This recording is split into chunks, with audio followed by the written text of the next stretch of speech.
Fantastic. Look at this. It's the way the show Podophiles should be. It's the Panos podcast with Dave Hintz. Now, usually just my friend Dave Hintz or comedian Dave Hintz or former dancer. Now it's from the Podophiles podcast. David, this is the crossover thing where like our second show on Fox at 8:30 is not getting the turnover. So it's like, let's hope to bring one of the guests on and maybe they'll help out. We're going to bring our fans, the Podophiles fan, into the Pat Oates podcast world. People are like, how come on Podophiles Dave does it from a shittier apartment? I tone it down for the show. I don't want anybody to know how good I'm doing because otherwise it'd be like, you're not a comedian. It makes me so mad. I didn't know that people were doing what you're doing. Like I just believed people had nice homes. I was like I was on Kumia and I was worried because the guest before me was like in Idaho in this nice like office. It was like from his home. And I'm like, maybe it was fake. And I got this cartoon things. I used to do green screen. I actually turned my thing around and faced like my wall, but I have nothing on the wall. So I took a picture from the bathroom and put it on the wall. It's just to pretend like I live here, even though I've lived here 6 years. Well, it's either that or, all right, here's what happens. Here's what happens if I don't. And this is good for the audio people. None. There we go. First of all, it's loose, very loose green. Yeah. Well, it's taped up to my, I'm broadcasting from the studio. When he gets excited, it's get tighter. It looked like a fat girl's sleeve. He was just she keeps bunching it up when it's time to eat. And when she lets it go, the cuffs get all like an elephant's trunk. Yeah, now she's like, this is what it looks like when she squeezed into her party clothes. Like, oh, that's not bad. Oh, that's nice. All right. Good. I could see myself inside of that. I was at Comics yesterday for their contest, hosting the second round. And I try not to do time in between. Like I think when you were on it, whatever, the same thing. The hosts don't really try to do time in between the competitors. It's not fair because you can either hurt the next act or help it, but either way, it should just be the flow. I get to do like 15 minutes up front and 10 to 15 at the end. So I don't really need to do time in between. But sometimes they'll say shit or there'll be people where it's like, it's hard for me not to fucking shit on them. Yeah. Or not shit on them and just say something. And there was I don't know if this person was in your round, but there's a comedian named Chris Shore. Maybe. That's if you were going to describe what Chris Shore is. Okay, then yes. Maybe. As soon as you said what, yeah, I think Chris Shore was in my round too. Because I was like, Chris Shore? And listen, I'm not shitting on anybody. And Chris, here's this. Chris, congratulations for figuring out what you are, I guess. But you're a man, lady, and whatever that terminology is. I'm not super woke. I try to be open to people, whatever. But when you're doing comedy shows, I don't know. I would never be transgender. I don't want to be a woman at all, even though some people who've been reading my tweets and posts think a woman's been hacking it because I write sensitivity things. That's my therapist telling me how to feel my feelings. Stop making fun of me. It's the only way I can do it. I'm becoming enlightened in my head, but I'm still not gay or a lady or a gay lady or whatever those three things are. I love how whenever a man makes progress in his personal life, everybody immediately thinks he's a woman or gay. Yep. Got it. Somehow, when women sit there and go, we're not equal, really? Because every time a guy makes progress, it involves sucking a dick. That guy's doing well for himself and opened up his mind. Must have a lot of jizz in his throat.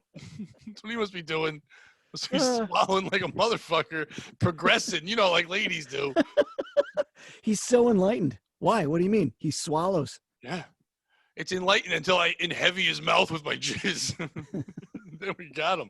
So we're doing the show, and there's like 7-8 comics, and Chris Shore. And like I was saying, I would never do that. That's just not something in me. I know you. That's not something in you. It's not who we do. We have lots of thoughts in life. We've never thought about being ladies. Never once thought a lady was trapped inside us. Never once thought that. Then never wanted a lady inside me. Yeah, whoever's inside me is me. And he's just like, yeah, I'm staying. I'm like, I got you. Just wait. There's not a better, cooler thing or even a worse thing. It's just me in there.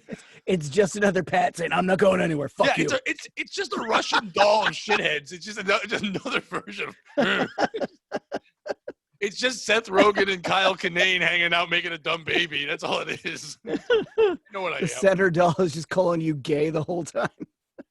That's it. I get finally to the point of meditation where I stop. I just hear, gay. What? I'm gay? No. But you're acting gay right now. Now get in the locker. Like, what is this? This is your inside voice.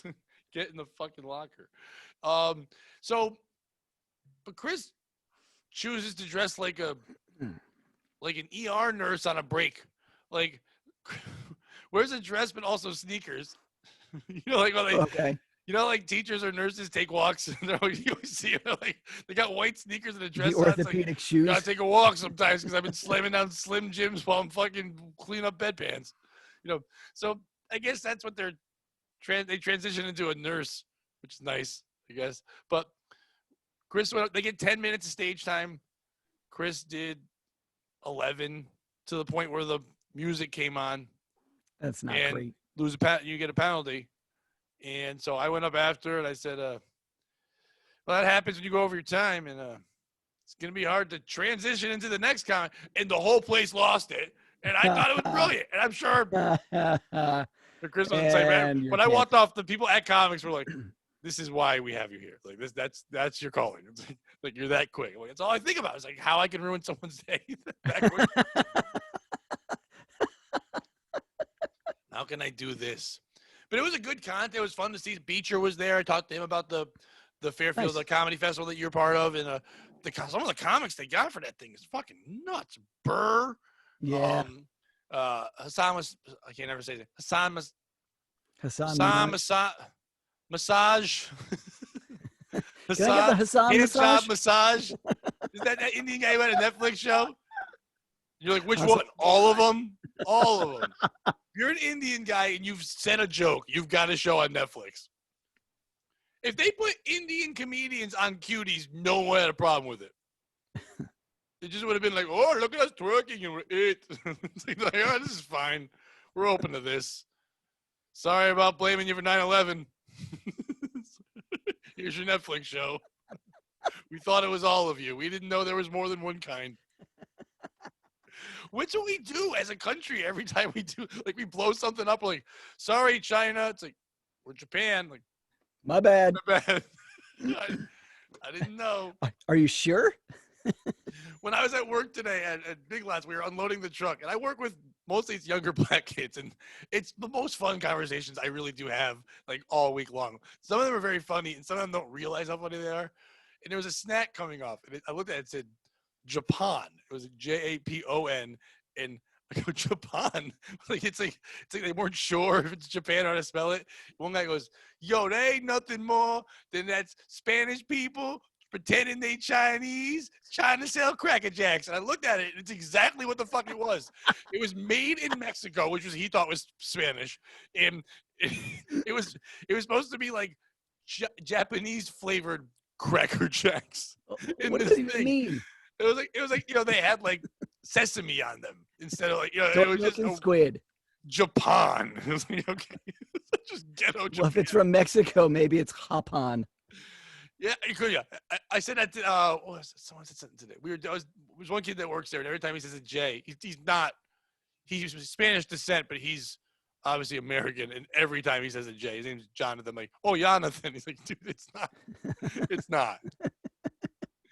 He's going to a show tonight. This will be out not today, tomorrow, but when we're recording this, he says, I'm going to a comedy show in Manchester. He goes, is it weird to ask you if you know comedians? Because he's like, is that a weird thing? I'm like, no. In Connecticut, I would know most of them. And he shows me a flyer, and it's Ryan Brouth's show with Ryan and Katie Arroyo and Gordon Baker Bone. And I'm like, oh, you're gonna love that show. And then he goes, he goes, now one girl looks thick.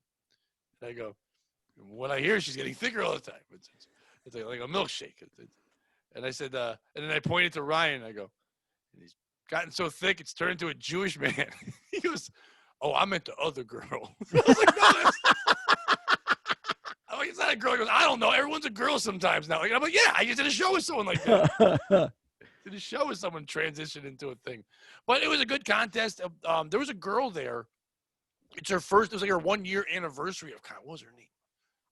She's really Holly Johnston. And for 1 year, really funny.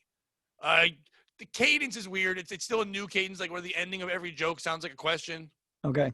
So that'll come with time, but like the material's good, and she's young, but it's not young people material. It's just relatable. And if 3 people were gonna move on, she would have been in the 3rd round. Like she was that close. Like she ran into Beecher, who might be like the favorite to win that thing. Nice. I was talking with Mike Routh about that. Beecher gains points just by standing on stage because he's so polarizing and goddamn handsome. He looks like the thing. Like Beecher looks like if a computer was like, let's take all the races in the world, make them into one thing you want to fuck. And you're like, here it is, and he just goes out there. You're like, that's pretty much it. Even when he let some of his hair go gray, he just became like a cult leader instead of like old. You're like, oh, okay. If he showed up if he showed up in robes, I'd be like, I'm following that guy. I don't even give a shit where he showed up in robes. I'd be like, where have you been hiding the robes? Why have you not been doing flowing cloaks the entire time? And he crushed. He did his normal thing. And there's a kid named J.J. Jones. I say kid, but he's been doing it a little while, and he's very funny too. And he's got great. You'd like it because he has a wonderful ability to talk about, like, I hate to say like polarizing or not polarizing, but like taboo or target, right. Trigger stuff. But like he has a joke where he's talking about the N-word, but all you focus on is the parenting of it. And no, he's not teaching them to say it, which would be awesome. It's like, and I told my kid, this is what you yell in bed. Like, no, it's a joke. I don't want to do his bit on here, but basically it's a bit saying that his kid was saying certain words and saying what words they can't say, and he was explaining the difference why you can say certain things you can't. But and he mentions the N-word, doesn't say the N-word, but he says N-word, not the N-word. But right. You don't even focus on that. You focus, the joke's well written enough. But if one of them slipped, she would have moved on. And I was like, and that's why I like doing the contests. I see like new people I haven't seen. Like hopefully in another year's time, she'll be like crushing it, you know? Nice. There's a couple. I know that name too. She's brand new. I mean, like I don't know her from anything, and I just met her that night, and very funny, very tiny person, like mousy, if you will. Okay. A mousy person. Now I mean that like, is that an insult? Is calling someone mousy? I always think it means cute. I think it's supposed to be, but I don't think you. It doesn't sound like cute. Whenever I say it, I mean like cute, but I don't mean like. I don't mean cute like sexually cute. I just mean like she's just a tiny little cute person. She's adorable. Yeah, I think like Mousy is supposed to mean like Mousy's supposed to be like the girl version of nondescript. Like if you. Oh, I never thought of it that way. Yeah, Mousy's like kind of meek and timid and like blah. But like, you know, you describe a guy as, oh, he's nice. That's what girls would say about guys who are nondescript. Oh, he's nice. I wouldn't say nice. I wouldn't say nice. I'd say she drives. That's what I would say. She drives a car, so I can get a ride from her. Yeah, what if she doesn't though? Then how do you describe her? Why would I? If she's not if she's not attractive and she doesn't drive, what am I doing? She's of no use to me. No use to me. None of the uses. What are the uses? I'm not looking for uses for that lady. But it was a good turnout for the show, but it was fun. Pat's list of uses for women. Transportation, sex. All right, you don't take either of these. I think we've talked about this on Podophiles. Sex is not really on the list. Transportation. Yeah. No. First of all, it's understanding that I need a ride.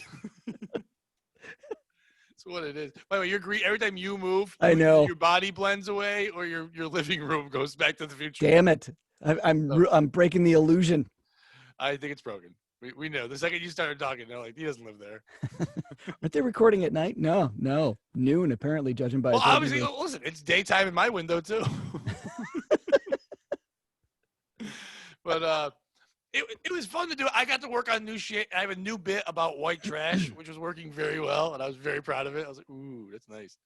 Nice. Because I on Facebook, I wrote white trash a couple months ago, and I got a warning from Facebook that I can't say it because it offends a certain group of people. Black guys? Trash. So I brought that up. I was like, on stage, like, I didn't think you could fill that out in a form. It's like race, white trash. On my mother's side, it's like, it's great. And I'm like, and I go, and I wrote white trash because Doritos made a new chip that's flavored like Mountain Dew. And I'm like, this is what white trash eat. And they're like, anyone can eat that, Pat. You should. No, they wouldn't. Anyone can, but only one kind of people will. Yeah, white trash. They're pieces of shit. But it was a fun night. And they got to work on stuff. He was around some comics I hadn't seen in a while. There's a couple of guys from Boston, like Tony Capabianco. I had some nice. names to work on, but him, Ernest Bailey, who I hadn't seen in a little while, and he's getting better. Even though they had to break, he's doing well. I don't think I know Ernest. Ernest, I know him from doing like the elbow room mics. Okay. Oh, speaking of them, are they up and running, or is that just done? I got I got a message from Paul fucking Gregory, who runs that place, and he was like, "Hey, we got like a showcase going every Friday. Like you got 5 spots, but we only allowed to have 25 people in the place, and we're splitting the door between all the comics. Do you want to do it?" I'm like, "Absolutely fucking no!" I'm like, $1? Unless the ticket's $73 each. Why the fuck would I do that? I'm gonna go there on a Friday, do 8 minutes for. If your capacity's 25, and that place never sold out unless I recorded an album there. It's the fucking truth. And it was not gonna sell out for 25, and I'm gonna split it with like Ish and Cliff and fucking my ride. Hey Pat, do you want to come to a comedy show? You can headline and make $12.78. Yeah, but in headline. That's the thing too. I said it would be equal amount of time. It'd be like, well, you could do all the time you want. Oh, thanks. You can use me. It's like, hey, hooker, I'm only gonna play you for a blowjob, but I can fuck you in the butt too. It's like, oh, thanks. Oh, for not extra money, I just get my cornhole destroyed. Thanks, that's fun. I've been really wanted to work out my ass work, so I appreciate the practice. Thanks. I mean, like, I sit and I squat, but that works outer ass. I'm trying to work inner ass, and I really need that work. Can I get a good 20 to 25 minutes of ass work? You can light me? Because I got this closer I do where I shit on your cock. It's my closer. Could you light me? Light me at 15 so I can work this last one out. But it was fun to be there and whatever. It was, I'm getting used to the casino. I'm getting used to people walking around with masks on to the point where I'm getting mad that I'm getting used to it. Yeah. I'm getting fed up. Like I could be done with this forever now. Yeah. I said that, so last night on stage, there was a couple, and I'm like, they were talking about something. I was doing my old people fucking joke to them, and I was like, so you guys married? And the guy goes, 23 years, and absolutely no one clapped. And I was like, makes sense. And everyone kind of started, I was like, don't clap now. I go, I understand why you didn't clap. Because it feels like we've been inside our houses for 23 years. You guys don't think your kids have been to school for 23 years. Like, COVID has lasted longer. Like, you guys' marriage started before. It doesn't matter what you did before. You've been married for like 4 months. No one cares. And they're like, we're not that old. Like, you're going to die before this is over. Like, I just told them that. Made them feel good. You're going to die. Then I moved on to a joke. One of my friends is a divorce attorney, and she's been struggling because nothing going on. But now that we're kind of opening up, business is booming. Oh, everybody wants to get the fuck out. Everybody wants to get out. People that are married had a set up plan. People that are dating might have figured things out or work it out or just break up. But like, if you were married for a while, if you're newlyweds, then you're like, oh, this is just how things work, and this will open back up. It won't always be like this. But if you've been married like 20 years and you're new, like you're only escape. Like my dad always enjoyed going to work. He's never had great jobs. He's been managers of warehouses. He's been married 3 times. And it was just now that I'm older, and I was telling him with all the shit I've been going through with therapy, I'm like, it's weird. Work, just going to Big Lots, has been an escape. He goes, son, work is always an escape. It's always an escape to get away from everything else. He goes, as much as I hate working, it's not home. I was like, oh shit, that's why you win so much? Like, yeah. He goes so many hours. I'm like, you don't need to be at work for 70 hours to be a fucking warehouse manager. It's like, you do when you're married to these people. But it really is. It's fucking true. It's true. People have their own lives, and even. And I'm not trying to do the traditional, the man went to work and the woman stayed home. Now, mostly both people are working. But no matter what, if you're married to someone and you're both working, you both figure out a way to have at least 1 hour at home alone or somewhere alone. You figure out, like, he has to work these hours. I'm going to make sure I get home at this time just to have that fucking silence, noise. It's just my thing to myself, whatever I'm doing, time. And now you don't have that at all. Especially if they're both working at home and they're there. And you start to find out that the other person doesn't really work that hard. And you're like, oh, you were telling me how hard you work. I'm listening to your shit job on the computer. It's like, it's harder when I'm there, bitch. You figure most married people are just kind of operating on, like just the habit of being married. They know they're not into the relationship. They've given up on it already. like years ago, and now they have no choice but to sit and look at each other all day, those stupid faces. And yeah, business is good. Especially if they're in one of those fun relationships where one of them likes to talk about the relationship every day. Because I've been in those. Like the best relation. Listen, I'm not Mr. Relationship. I've obviously been in a bunch, not a ton, but I've always been in. As much as I can say I've broken up with people and I'm single now, I've always been in relationships. So like I'm with people for like the least amount of time, a year and a half, almost 2 years. So like I do make it work for a while, and then people move on. And I think, truthfully, if you think about how people should really work, that should be how marriages go. You do 2-year deals and you sign a 3rd-year lease. It would work better. 2 years has been my longest relationship. Oh, so that's just some of my shorter ones. But like, I've been in a couple where people want to discuss the relationship throughout the relationship. It's like, hey, I think we need to be doing this, or we need to be doing that. It's not even like hey, it's not like a personal problem. Like, I don't like to communicate. Well, it's like, just be in the moment. Let's just enjoy each company. Why do we have to fucking break everything down? But with 6 months in, so in 8 months in, we should be doing this or that. We should be at this level. We should be thinking about this. Will you ever get married? I know you were married before. Why won't you do that? What if I want to have kids? You obviously don't want to have kids because you have to. I'm like, if you've had this whole conversation without me, why the fuck am I here? Why do I need to be here? And then I'm like, I don't want to talk about that right now. I don't know where we're going to be then. We're not there right now. Let's just enjoy now. Maybe we won't make it to, now you don't think we're going to break up? No, but I also am not going to sit here and say we're going to be together forever. And now we're arguing because you had to have a fucking conversation about a job we both had and weren't worried about getting fired from. You should have just said yes. Based on this moment right here, this conversation, yes, I think we're going to be broken up. Yeah, I did say that like much later, and then you get shit like that. Get yelled at for that. Like with that attitude, we will. It's like, okay, it's the proper attitude. Yeah, that's a good breakup attitude. I'm not upset. It's fine. We'll break up, and then I'll be sad for a little bit. I'll have to process it and go through it.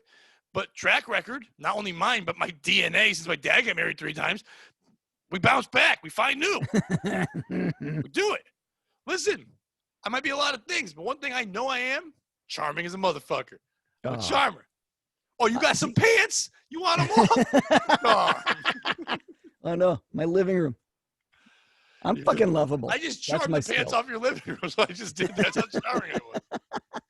And weirdly enough, and I think people listening, I think we're about 50-50 split with this. I am not on the side of, no, it's wrong. But people tell me a lot. Like, when I talk with women, they'll be like, oh, I heard you on the radio. I'm like, oh, I wasn't scared with my voice. They're like, your voice is sexy. I'm like, what? How the fuck is my voice sexy? And I'll be like, you sound like, all black people go, you know what you sound like, right? And I'm like, Seth Rogen? Yo, you sound like Seth Rogen. I'm like, I know. You ever see Pineapple Express? I hear it now. You sound like Seth Rogen, especially when I get all excited. That kind of shit. Yeah. I do Seth Rogen, Kyle Kinane, and what's the other one that they get? Oh, Alex Jones when he's mad. Which is all the time. Yeah. I get yelling like this. He's like, get off my lawn. Like, just like that. Like, that's the thing I get. I'm pretty sure I've got some sort of throat polyps because my voice is, like, when I get excited, it gets real raspy. Like cancerous? Yeah, apparently polyps run in my family, but not on this end. So I just found that out the other day, hanging out with my dad. It's like, I got ass polyps. Check yourself. Runs in the family. I'm like, oh, that's good. Check Thanks, yourself Dad. before you wreck yourself. Polyps in your mouth are bad for your health. Ooh, Dad's spitting bars. Dad's spitting fire. Literally, because my throat's burning. Polyps in it. That was like my mom the other day had to go for a colonoscopy. She had battle with cancer, and I think you check on her. Now she beat it and all that, which is great.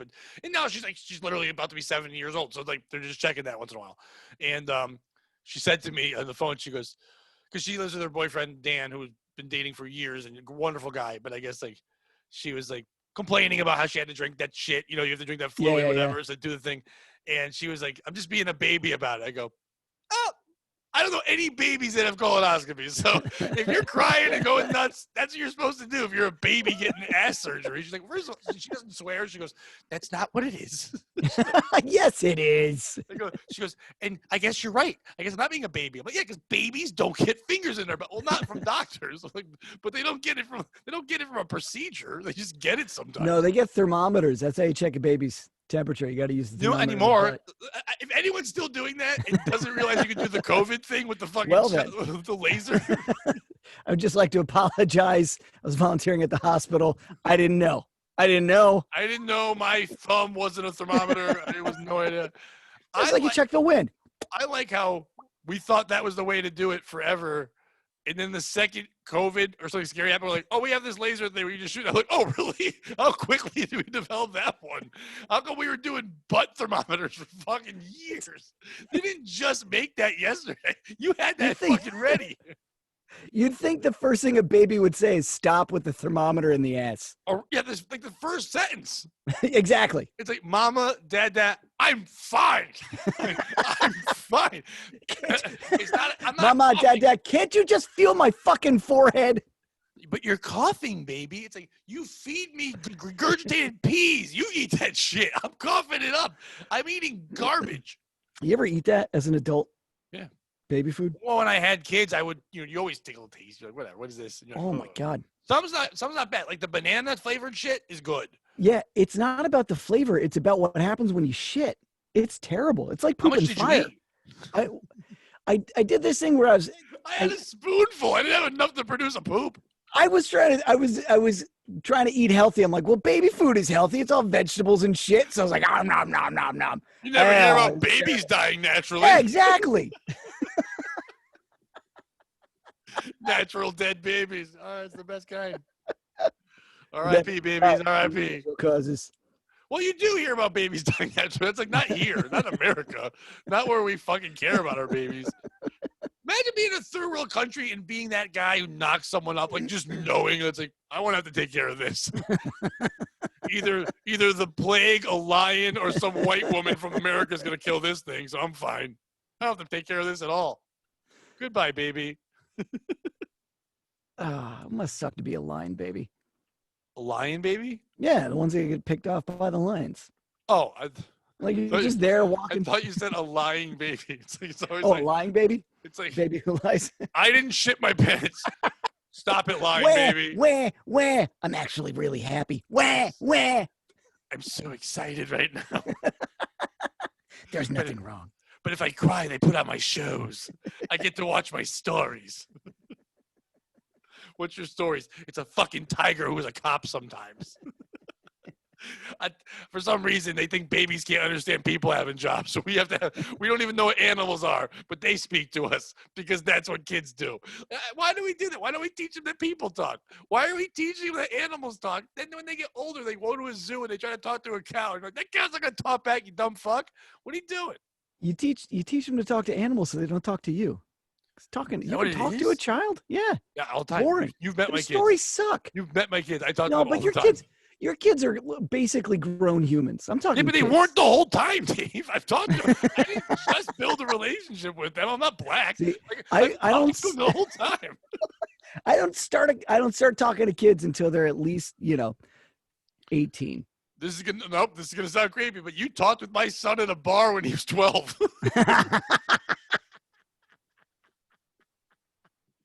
Or someone had to drive. In a brewery, you talked to them. Well, that was only a year ago. So I was like, he was 14. I can't. Breweries are so fucked up. How many children show up at breweries? Well, because it's not. You can go in because if it's just selling beer, that's one thing. But they're like basically like restaurants that they have food trucks and stuff. You can just sit. Yeah, but still, there's one. What the hell is it? And it was good beer, but it's all kids and dogs. I'm sure you've heard me tell. I don't tell anymore, but I had that joke about that show I did in Bloomfield. A little lady was waiting in line to come to the show, and she's holding a baby. And then the person in line's like, "Do you have a ticket?" And then went, "Wait, you have a baby?" She's like, "Well, I don't have a ticket for the baby." And they're like, "No, ma'am, you can't bring the baby to the show." And she's like, "Oh, it's cool. My baby doesn't give a fuck." And I always say it on stage, but that lady really said like that was their thought. Like they thought the baby would like be like too highbrow for the jokes or something. It's like, no, that's cool. My baby doesn't give a fuck. It's gonna be doing the crosswords the entire time. It's fine. My baby's super chill. Baby fucking loves to chill. My baby just can fucking block it out, almost like it doesn't speak the language. It won't cry or poop or nothing during this fucking show. It would have been badass if she's like, "Oh, my bad," and she just walked to her car and locked it in. Or just threw it outside. I'll come back later. Can I have a window seat so I can watch my baby? I want to see this show. Can I have a window seat? You want to watch your kid? No, I want to smoke. I want to make sure someone takes my kid.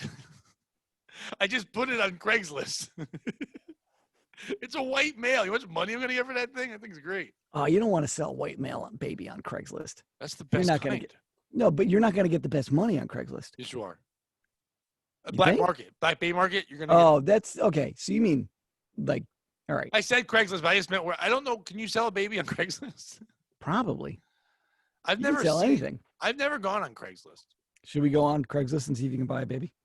Yeah. I don't think I want to do that because that seems like finally. Some sort if of anyone list. watches Podophiles, this is the first time ever that Dave has thought about what he Googles. Like,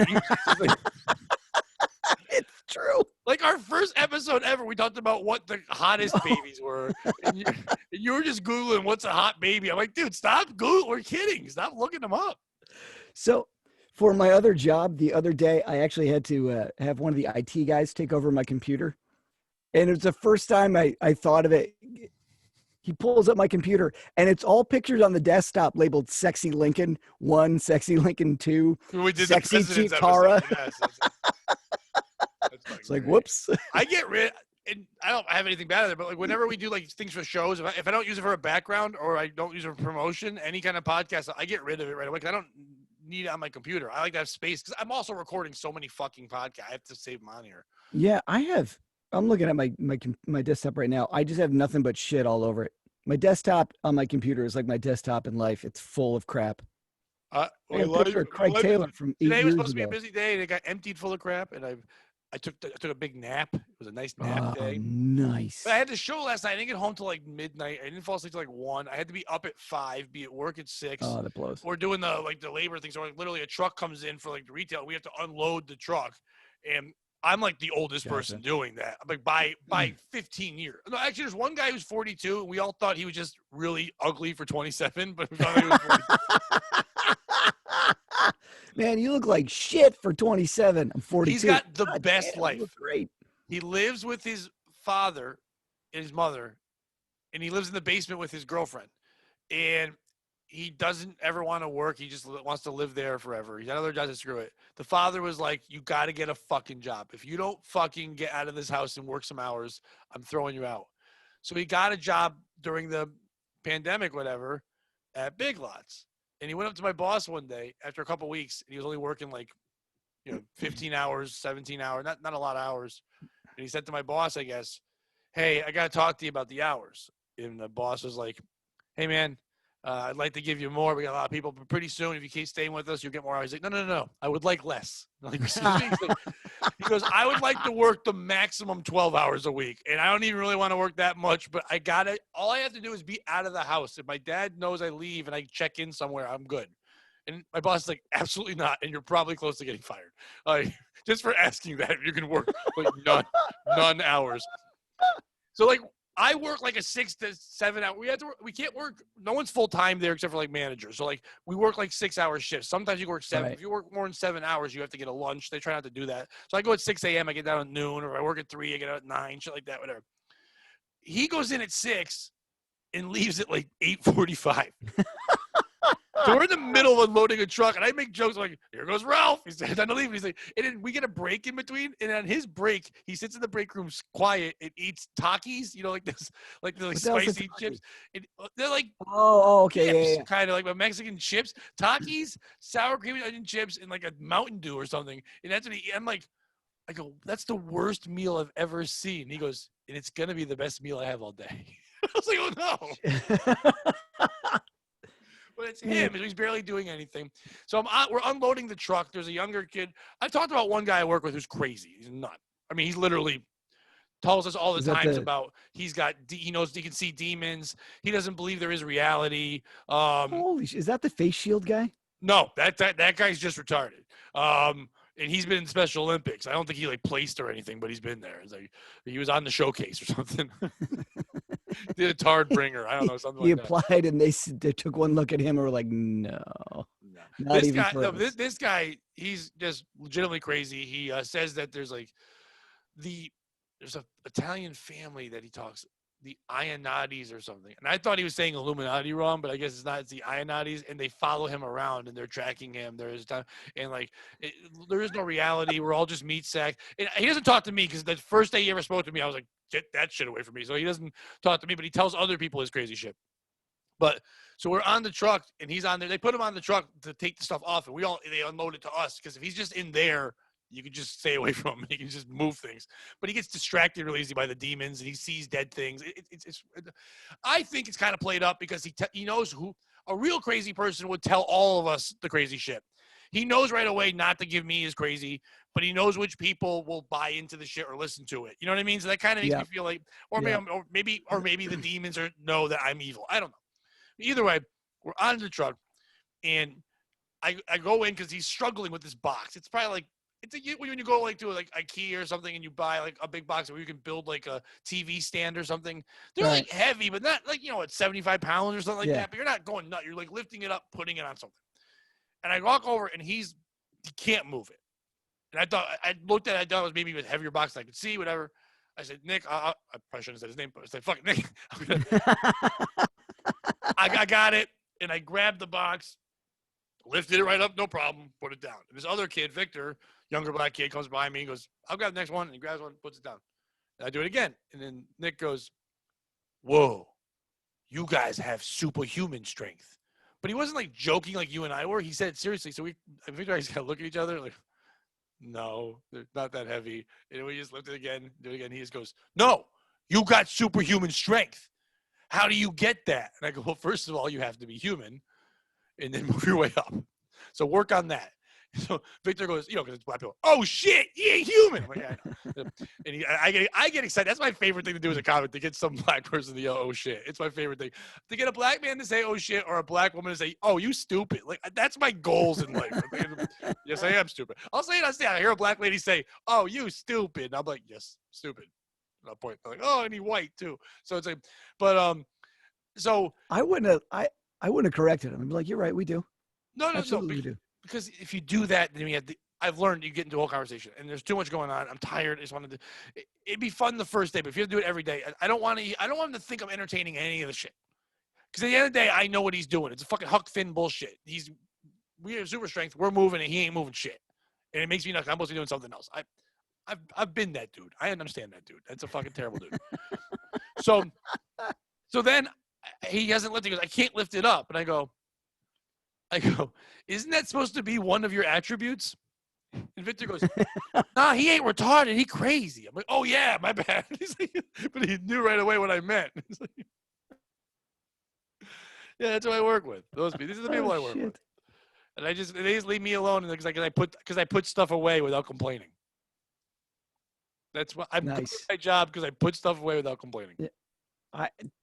As I've gotten older, I found there's no such thing as satisfaction for me. It's I can work hard enough to be left alone. That's perfect. Me. I get told something one time. I go do it. I can think about my day. It's mindless. I think about material. I think about the podcast. I think about things in life. Sometimes my mind gets too cluttered with dumb shit, but I can just work. And I'm never once stressed about Big Lots. I don't give a fuck about working. I don't give a fuck if I don't get the pillows done in time and put them on a shelf. I don't care. But I don't realize sometimes that how the one thing I was instilled my dad is, and my brother and everybody, we have work ethic. We've always had that. Like, we all work very hard when we do something. And I know I have some exes like, well, you didn't fucking work hard enough on the relationship. Yeah, it's things that work out. Anyway, so I work really hard when I'm told to. And I'm somebody at work. Everywhere I've ever worked, someone's tried to make me a manager. And I usually don't want to be. I wasn't supposed to be one of Jokers or anywhere else. Just like they just go, oh, you seem to be taking over. That's fine. I have this thing. I can't stand being bad at stuff. Like whenever as soon as I get a job, I take it to heart. All the shit that they tell me to do, like I want to do a good job. Yeah. I hate being the weakest link. Take pride in doing what you fucking do. Well, no, it's not even that I'm taking pride. It's just like I can't. Well, it is. stand You're doing saying you're not, but like to say you want to work on just want to do a good job is taking pride. Even if it's not like a braggadocious pride, you don't want someone to go, "Oh, Dave's doing it. It's not going to get done. I got to check on it." Yeah, I hate that. I hate Right. that feeling of. There's no one ever over my shoulder. Yeah. And even like but I found out recently that young black kids aren't fans of that because then people are like, they're like doing their thing, and I'm like, "Oh, you guys are doing that?" And they're like, "Yeah, we can't all put away half the store in 20 minutes, Pat, like you." Just like today, I was like, "Well, I can't help you on the spectrum." They go, "Oh, you one of those?" I'm like, "Well, no, I was making a joke. I'm not one of those because I have feelings and they hurt. They hurt a lot, so I'm not spectrum-y." But I'm on the spectrum. I'm just on the where it starts. yeah, I'm on the part where I'm not on it. Yeah, exactly. I'm at the 0. Hey, believe me, for anyone listening, is he bragging about his work ethic at a retail store? Yeah, I am. Because you understand, this was the hardest thing. When this first started, when COVID first started, and I was still dating my girlfriend at the time, I said to her, I had to take a job. But I was like, this feels like I know it's not my fault. Listen, I was just working comedy and radio. I should have been having another job.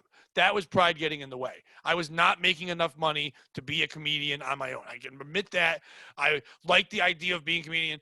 There was times where I thought I could do well, but the lack of having a car and transportation, I couldn't take gigs. But also, I just wasn't at that level or not being managed. I should have had another job. I could be doing better in life if I balanced, like a lot of people do, work and comedy. But I tried to focus on everything, and I understand that. But by doing just comedy all the time, when I couldn't anymore, it did feel like I was a failure when I had to go apply for a job. And that was hard. And thank goodness I went to a place where they're just like, yeah, we don't care if you joke. They actually want – my managers have me work with them side by side so I can make them laugh as we put dumb shit away. Like, I'm accepted as – I don't have to be a different person or whatever. They all get that I'm doing comedy. And I'm going to keep this job even when comedy opens up because for the 25, 30 hours, I can use the extra money. I'm still fucking struggling. Right. I'm not at that level. And I'm proud of myself to be able to accept that now. And it took a long time. Dude, I struggle with a lot of shit around that. Like, so I have all these other gigs that – and I fall back into habits of like, oh, I can't promote my comedy stuff because once they learn what I say on stage, they'll be like, like even if they don't, I just feel like they'll be like, oh, you can't work for us, and I need the job. And then so there's that rattling around in my head, and then there's the like, I get the idea of the focus, and you got to like, you can't have a fallback. I understand those arguments, but there's also like, I want to be a real human being, and there are certain comics who are just like, I'm a comic, and that's like.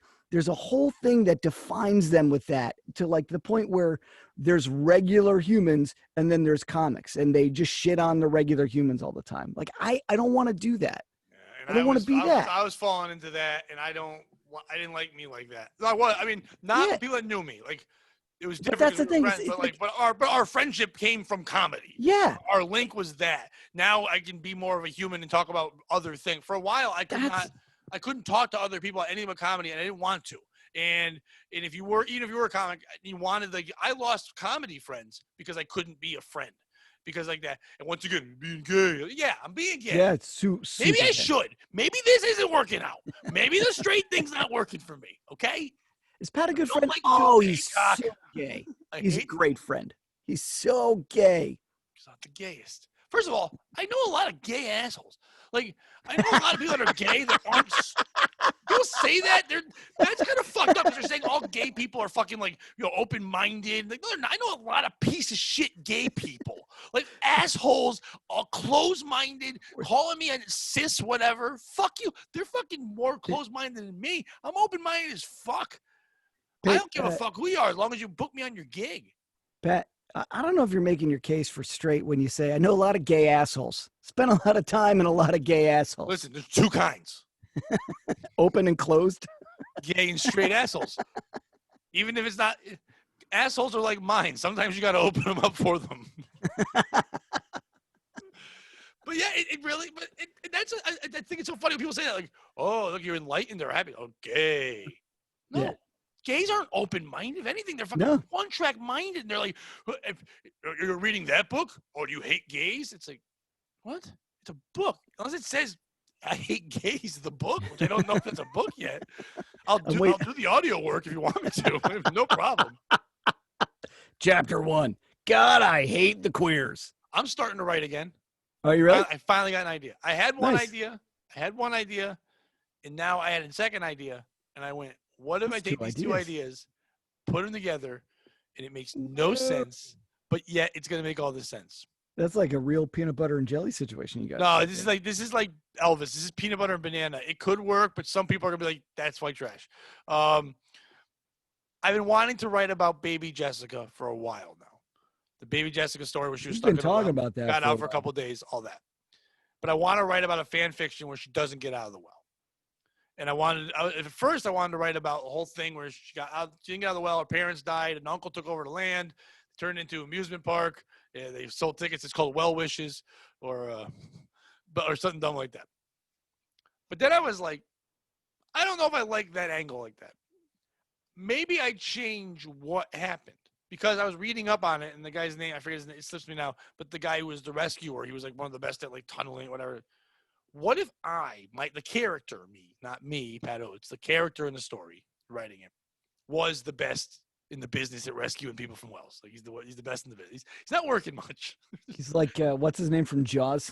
Yeah, the shark. Yeah, he's like, man goes into well goes into man, whatever. It's like the dumb thing. It's like, and so, what if he's supposed to? He's getting the call, and he's only got like 48 hours.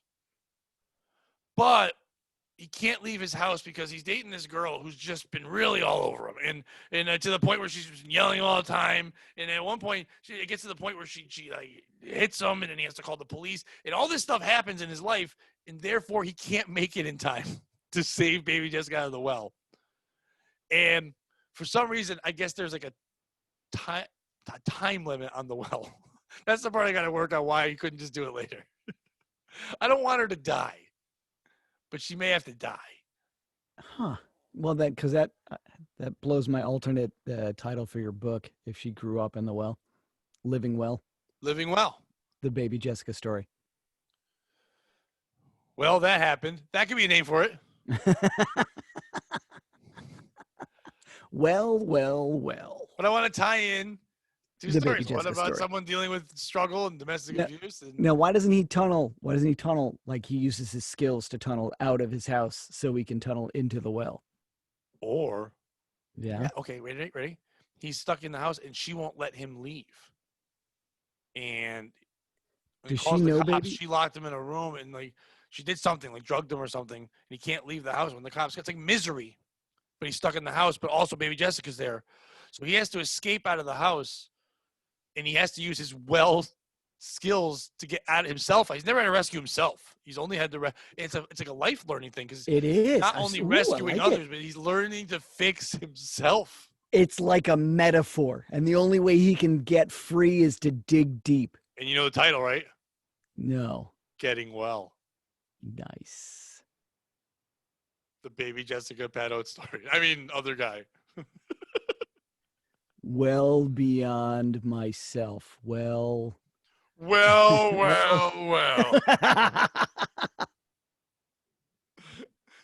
How about, is there a connection between the shitty girlfriend and baby Jessica? Like baby Jessica was supposed to be her baby, but didn't happen.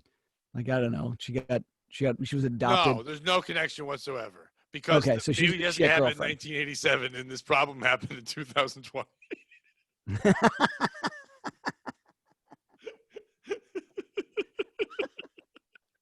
He has to tunnel to the past.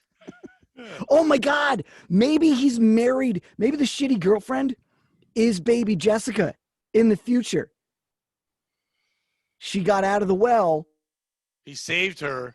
She found him years later. He didn't realize it was Jessica, what the fuck her real name is. And he now is dating her and finds out that she's dating him because of he ruined everything. Yeah. The happiest moment in her life is when she was 1 year old in a well because she got all that attention. Nobody cares about her. And they only cared about her when she was in the well. No one cared about when she got out of the well. So she's going to make me not feel well. Which is just as well. Just as well. Justice. Well. Just as well. There it is, Pat. There it is. And when they make it, she'll have to be a Chinese transgendered llama baby because they can't just have a white baby Jessica anymore, and I'll have to be played by Cuba Gooding Jr. Because people can't be llama white baby. on TV anymore. You are fading like Back to the Future. Oh yeah. It's very scary. Oh no, my parents need to kiss. When you did the festival, were you doing it to try out for another part of the festival, or just being in the festival? I was just being in the festival, but they said they're like, all right, we're just keeping an eye on you guys. So this is kind of like no pressure, but you're under pressure. So Nice. yeah, Because they're gonna have a lot of people in that festival.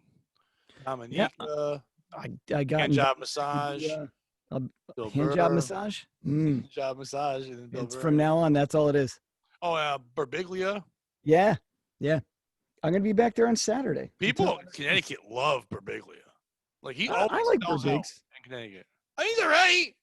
I don't know if I'd be rushing to go. Well, yeah. Like it's me going there. I'm depressed and I sleep weird. I do. I liked his latest Netflix. The one man show, not the. They're all one man shows. Yeah, I know. I like it. I like his style. I do. I like it, but I don't know if it's selling out style. Fair enough.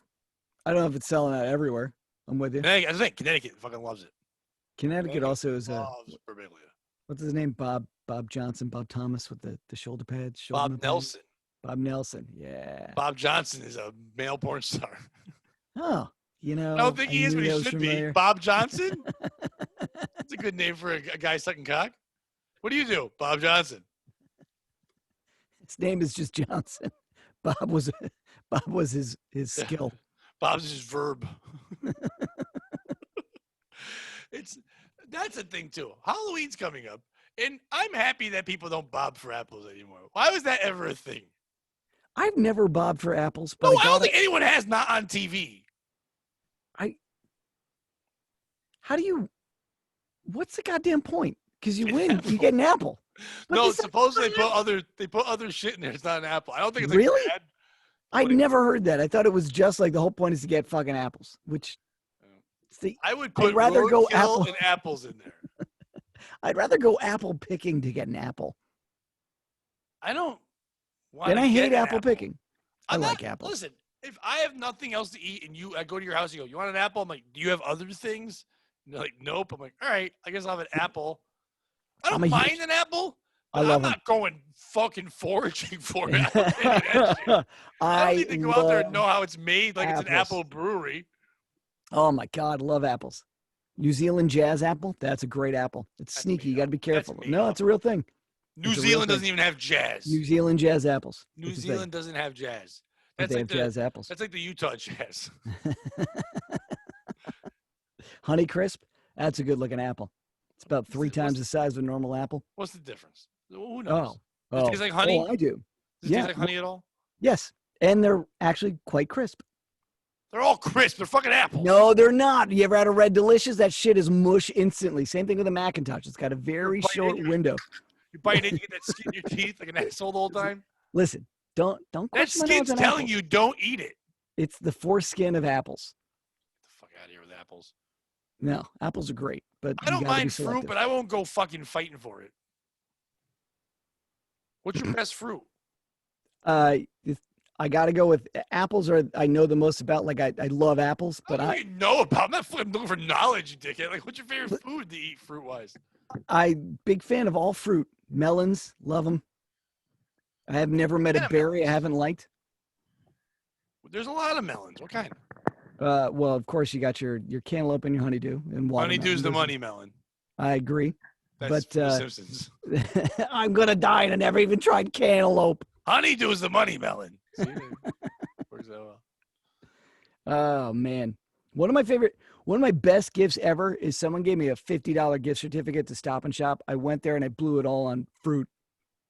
It was amazing. I tried. Go bad? No, I ate most of it that day. Next day was rough. Yeah, you didn't have scurvy ever, which is nice. No.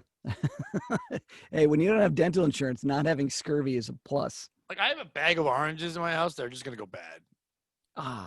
Like my kids aren't coming this weekend. My son would probably had a couple, but I'm not gonna eat oranges. I have the thought of it, but I'm not gonna have one. I'm a big fan. I've gotten into freezing berries.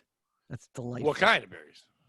Right now I got raspberries, and I was just turned on to this. This is delightful. There you go for your fans here.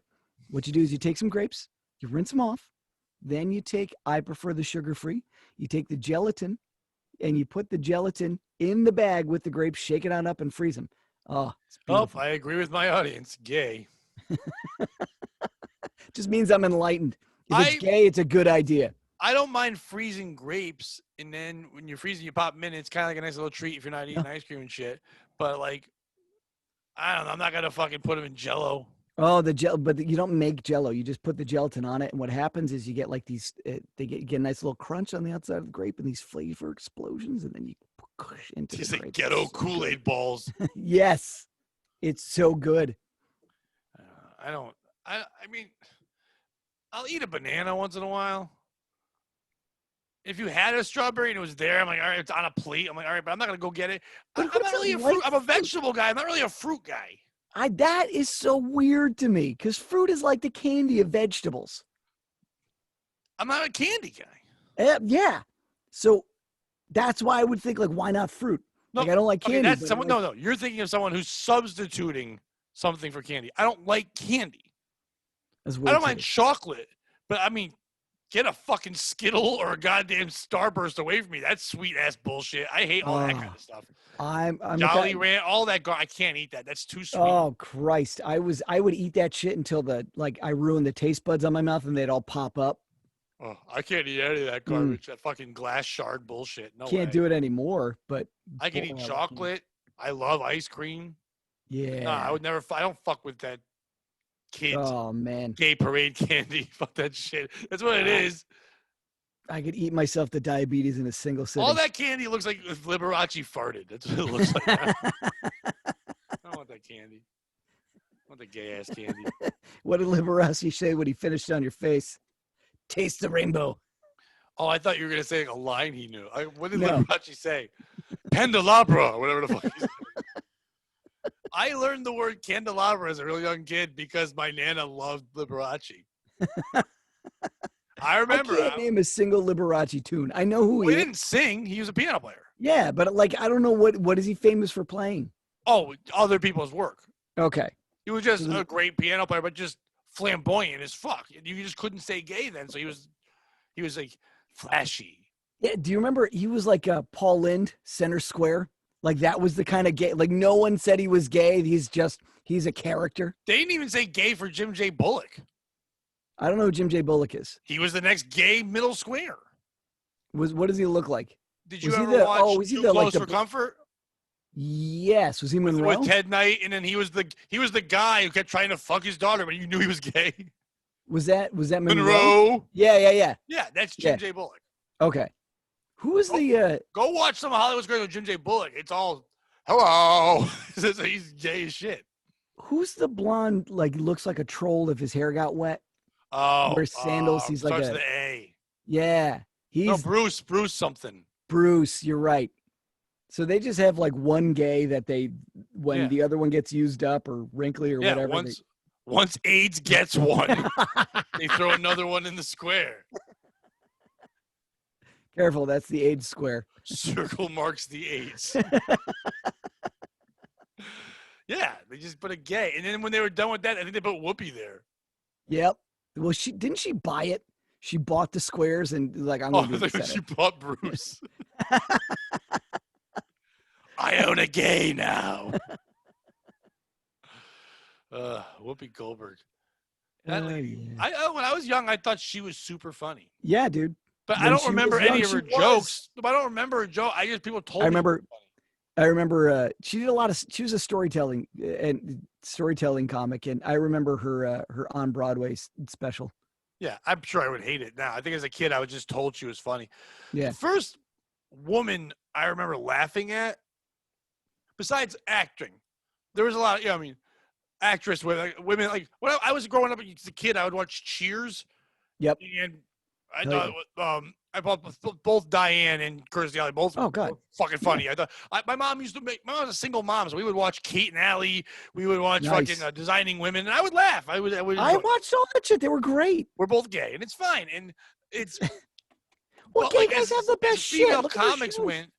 Like, I knew Joan Rivers was a comic, but I didn't get it. I was a kid. Yeah, same thing. But the first female I remember laughing, and I wasn't young, but Wanda Sykes was the first one that I was like, that's fucking funny. Like, that's out there. That's crazy. It's like, Yep, agreed. I didn't care when people were like, hey, did you see that show where that lady was gay on that show? And I'm like, I don't care about that. And then that became Ellen. Yep. I'm like, oh, you mean Brett Butler? They're like, no, the other blonde one that's gay. Yeah, Brett Butler. Didn't she end up doing, like, sucking a lot of dicks and all that stuff? I don't think so. She ended up being in that band Nelson, I think. She looked like them. Remember that band Nelson? Craig T. Nelson? No, Nelson from Ozzy and Harriet Nelson. They're kids. Oh, no. I don't remember that. They would sing this song, I can't get enough of your love and affection. I can't wait another night on my own. They had one fucking song. They had long blonde hair, and they were called Nelson. They were the children of Ozzy and Harriet, and they had their own TV show forever. I was on, and I knew it from Nick at Night. And then they grew up, and they had one song. And when I first started doing comedy, said I was going to do a one-man cover band called Half Nelson. Nice. Nobody liked that joke. Maybe they weren't a fan of the Nelsons' work. I said there was two people in Nelson, and I was going to cover it by myself. You didn't even need to know the fan of the work. I literally gave you the formula. I gave you the punchline, and they're like, "Not today, Junior." We like the joke. We just don't like their music. It's not our genre. We don't like you. When are you going to realize you're gay, sir? I'm 45. That's what almost 4. I'll be 46 in less than a month. Oh, no shit. When's your birthday? October 15th. I'm not going to remember that, so I'll just say happy birthday now. Well, thank you. And I know that I'm not – I always joke I'm not going to live long, but I think I will live long because I don't do a lot of shit. I never smoke a cigarette. Unless, like, something happens, like I get shot or hit by a butt. Like, natural shit I don't think is going to fucking get me because of the way I take care of myself.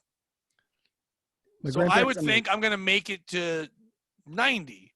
So I've been telling myself that this will be the year that I'm past halfway. All right. And I think that's overzealous saying 90, but like still. See, my grandparents on my father's side, they both smoked every day. I think they started smoking when they were 6, and they smoked every day, and they lived well into their 80s. My grandmother on my mother's side just passed away like months shy of 100. So I'm going to live forever.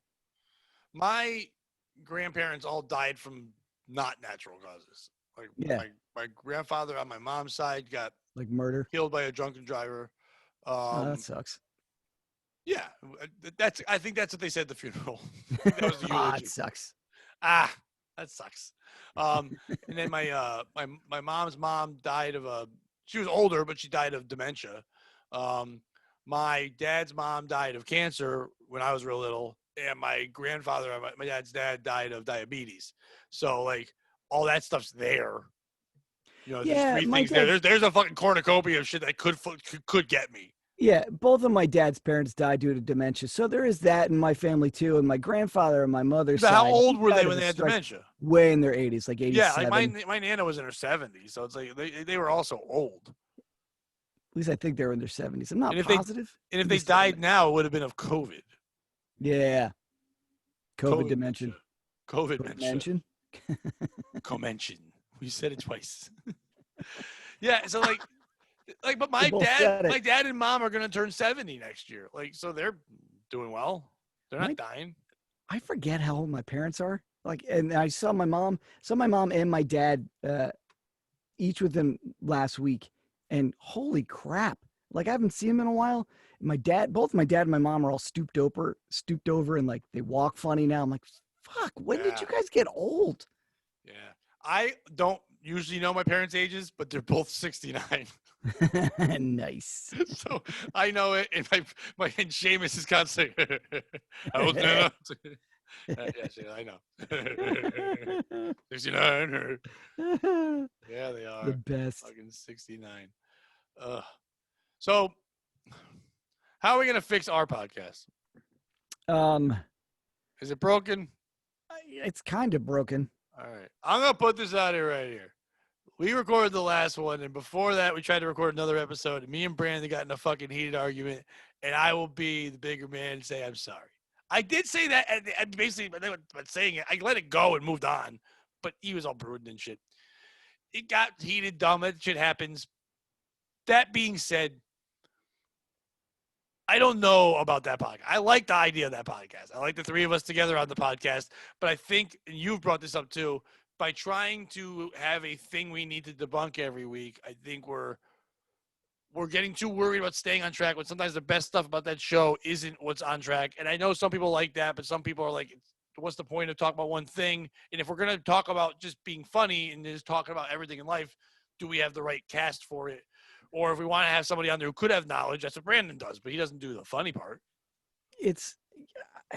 I think one of the things with us is like we were just starting to, I'll speak for myself. I felt like I was just starting to understand like, oh, this is the dynamic. This is what we're going. We're starting to feel like we're hitting our stride. And that went off the rails. Like, and not, it just like, oh, it was that moment of like, you think you get your footing and then no, that's not what we're doing. And I think that's part of it is just the dynamic between the three of us. Like we've had good moments where we talk over each other and it's like, it's the energy. Everybody's, I want to jump in. Everybody's excited and that's good.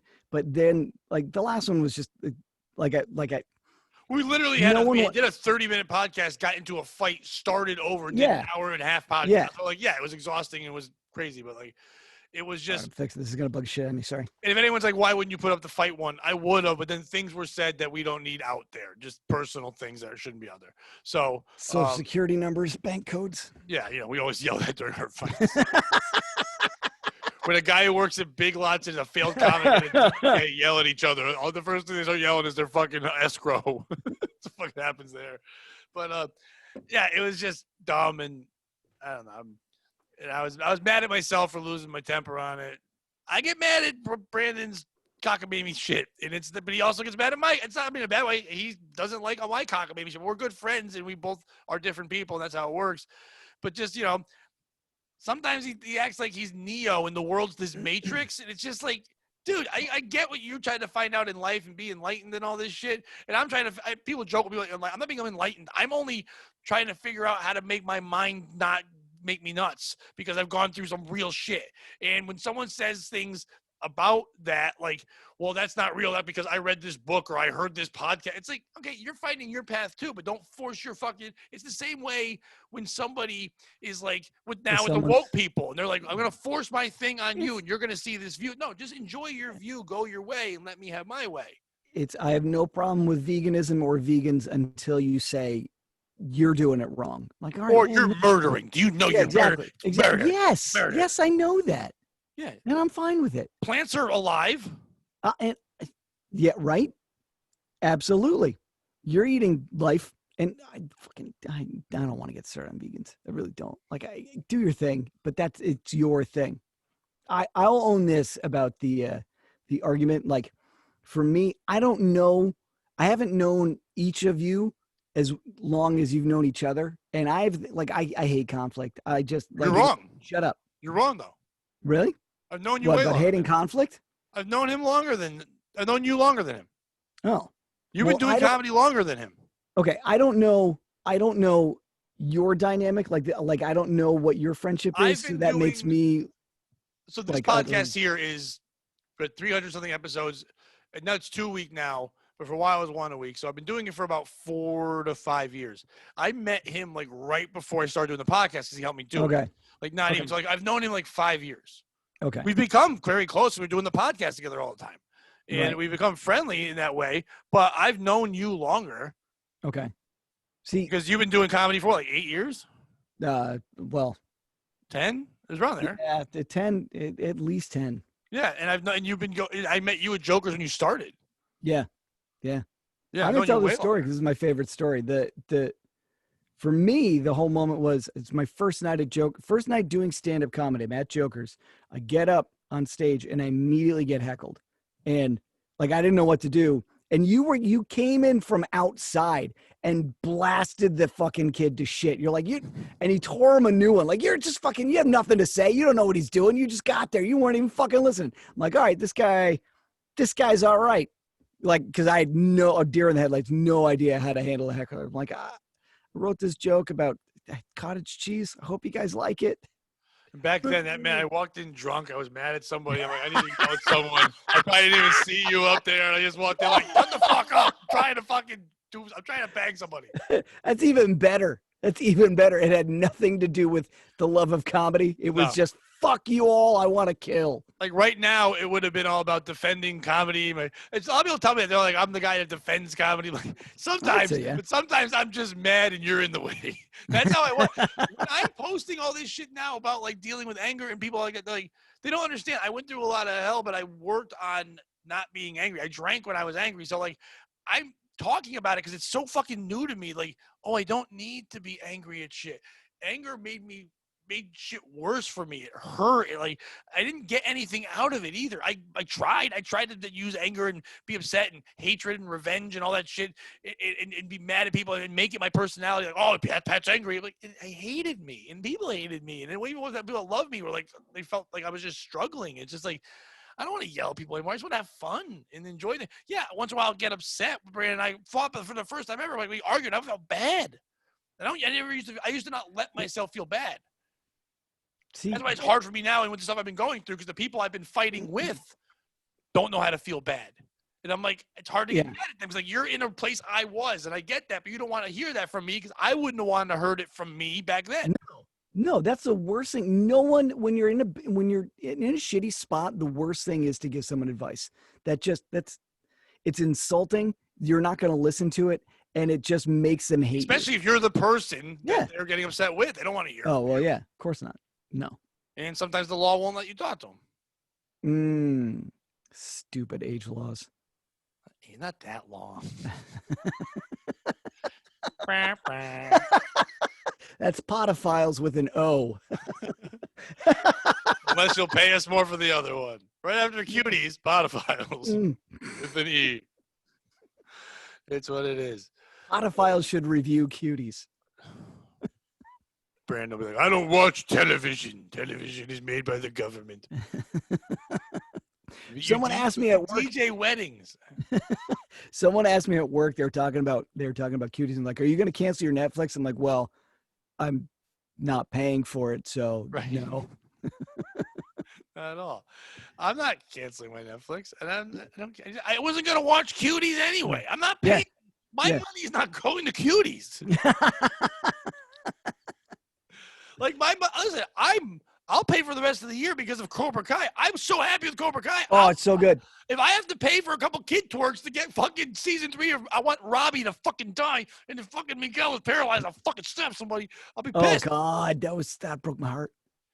And if Peyton List gets hot, she's going to be old enough. Never mind. Anyway, never mind. I should know her real name. But So I was thinking about this because Cutie showed up on my my Netflix queue. I'm like, ugh. And then I started looking at, like, I have a long string of Japanime. So I'm like, oh. No, it showed everybody's queue. They were pushing that hard. It wasn't just that. It was like, remember like 2 months ago when everybody was mad about George Floyd, so everyone's Netflix was just black? Yes. They're like, you'll like this show about African people who really hate white people. Like, no, I won't. Even if I'm the most open-minded I could be that day, I will not like this show. You'll like this show because the guy who was in the TV show Rock on Fox, that guy, Charles S. Dutton, he's starring in this. Like, no one's watching Charles S. Dutton now. I don't want to watch this shit. I get it. He's black, but calm down. I don't need to see this. Show me Sanford and Son. Show me blacks I like. I always thought it'd be fun to go through and see if I can get Netflix to think I'm like every different race that I could think of just by what I'm watching. Like, oh, based on this, you must be Korean. Enjoy this kid porn, I guess. I don't know. Look, they just think you're 20. Yeah. We like everything. Ugh. You know what my kids love more than anything? Watching a fat person kind of dance. That's like everyone's favorite thing. And they all cheer and they're like, oh, getting it. He's getting diabetes. He's not a good dancer. Like, I get so mad at that. They're like, no. I'm like, we're laughing at this fat kid dancing, right? Like, no. He's awesome. Look at him dance. I'm like, he's not awesome. He's bad at dance. He's fat. This isn't He's having good. a stroke. He's not even dancing. You're like, this fat kid, look, he's doing. Yeah. He's just fucking, he's twerking out. He's hurting. He's tweaking. A fat kid doing a wave is not impressive because it's more just the jiggle. Yeah. But they all think it's good. They all think fat people are doing good. Fat people aren't doing good. Get them out of here. I think fat people, they're not killing it, but they're killing themselves. Yes. Let's shame them. Bring that back. That's good. Agreed. As a former fatty, absolutely. Like, if it wasn't for the fact that everybody told me about my tits, I wouldn't have ever been like, I need to start eating vegetables. At my fattest, I was most fat people's thin. Oh man, 238 was my fattest. I'm 5'11". I was at my fattest when I weighed the same in high school as I did in elementary school. Nice. In high school, in school, I was a rail. Like senior year, I was my height 180. Yeah. For me, it was right at it. It was actually middle school is where I ballooned up, like right out of elementary school. I was fucking adorable. Grades 1 through 4. And then 5th grade, I turned that corner. That should have been the tagline for Cuties. Fucking adorable. Oh, so gross. Yeah, then I would have canceled my subscription. Out of sheer principle, I guess I'm going back to Hulu now. Every now and again, I go back to Hulu, and I don't know why. I go back because some white woman's like, "You watch this on Hulu?" I'm like, "No." How about this on Amazon? I don't have those. You don't have those? I don't have Amazon either. I have Netflix. I have the Wrestling Network. I have Compound Media. Nice, I have those 3, and then I watch things on YouTube. I don't really watch much else.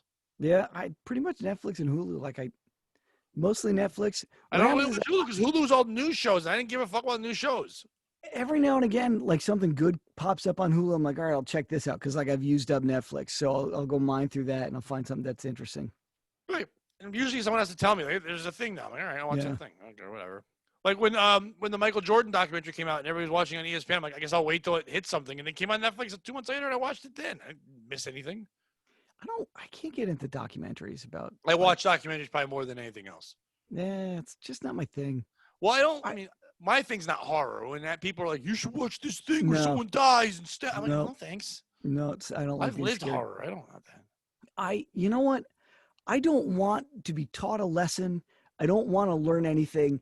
I just want to go and be fucking entertained. That's why I like action movies, comedies, anything that's just a good story and fun. That's all I want. That's all I fucking want. But I want a combo. I want action with comedy. I want some like Ghostbusters, some laughs. Some good stuff. I like kung fu shit. Yeah. Funny. I can watch a drama. I can watch something like anything with like Denzel or something like that. You know what I mean? Like that kind of. It's got action, but it's also I can learn some things. What was that movie? Listen, don't hurt a kid. If your movie's got anything with a kid getting fucked, fingered, stabbed, no thanks. I don't need that. I hate that. I like kids. I don't want them hurt.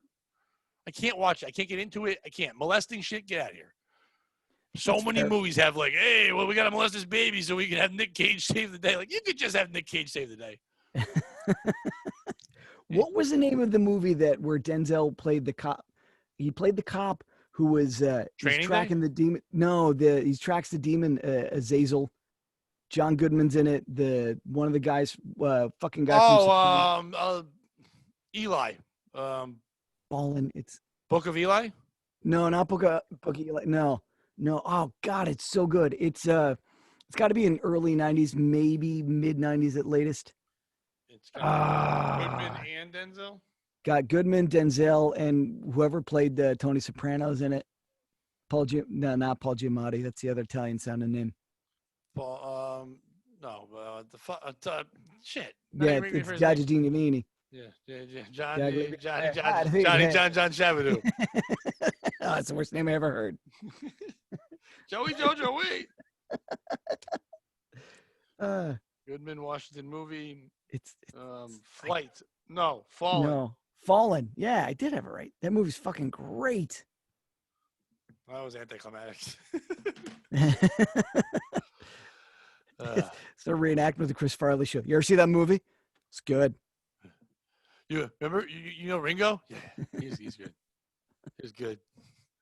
That's what I did when I was in college and I met Stephanie McMahon from wrestling, but she wasn't. No one knew who she was. We just knew she was Vince McMahon's daughter because she went to high school with a buddy of mine that was my dorm mate.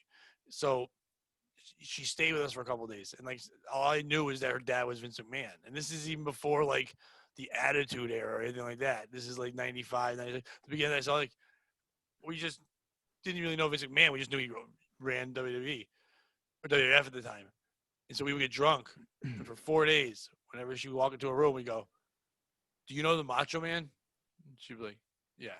And I'm like, "Cool. Do you know Snuka?" She's like, "Yeah, that's Snuka. Nice." Do you know? It was that for like 5 days. It was like, and she's like, "Yeah, I know all of them. Like, do they come over your house sometimes?" She's like, "Well, some of them have." I'm like, and then we kept asking about Macho Man because we thought it was just fun. But then years later, there was that rumor that Macho Man fucked her when she was like 16. I'm like, well, maybe we shouldn't have asked a lot about the Macho Man because he's still not in the Hall of Fame and he died. I mean, So there's that's a reason. No, why. he's one of the most famous wrestlers of all time. Like, there's a reason there. So, but oh yeah. So Dave, thank you for being my savior. It was supposed to be Frankie Hill and then Mike Figs, but now it's you. Oh, either one of those would have been way better. No, Frankie wouldn't have been, but Figs would have been. But Figs will be on. But Frankie would have been terrible, so that's fine. So you did your job. I'm gonna put that out in my comedy bio. Not as good as Figs, but better than Frankie Hill. Worse than Figs, better than Hill. Take the hints. There you go. Boom. All right. Where besides Podophiles can people see it? You can see me Saturday night as part of the Connecticut Comedy Festival. No, they can't. Yeah, well then, no. Only because this is going to come out on Tuesday. Oh, well then, by the time you hear this, I'll have just completed a show. Where they can follow you at Twitter's Dave Hintz Comedy. I finally found you on there. Oh, nice. It's there. Fantastic. There's Dave Hintz Comedy on Twitter. Tagging you in a bunch of shit. Thanks for promoting, Dick. Fucking great. So yeah, Dave Hintz Comedy on Twitter. It's you can catch all the tags that Pat puts out there for it. Yeah, you check it out. He's on Podophiles. Go to YouTube under Podophiles and watch our show. Let us know what you think. You can save our show. You know? Oh, let's open that up to the. I like that. Open that up to the too many other fans. podcasts open up to the fans. The fans don't like it when they open up to me because then I tell them that they shouldn't. Yeah, but our fans don't have to type. They could just kind of poke their heads in and be like, "Cut the shit." You know what, fans? If you want to talk to us, hit up Dave or Brandon. They want to talk to you. I do too much work on that podcast. My back hurts from carrying that podcast. How's your shoulder? You know what? You're jerking yourself off? Yeah, way better. Sure. Because I now have to use just the words of the fans to jerk off to. Because they're like, "Thank you, Pat. Save us." I'm like, just talk with their words. It's nice. So yeah, follow that. And then just subscribe to our podcast and make it sure we don't quit yet. How about that? Is that a good promotion? Countdown to quit. Yeah, countdown to quit. Well wishes to everyone. All right. Goodbye. Boom.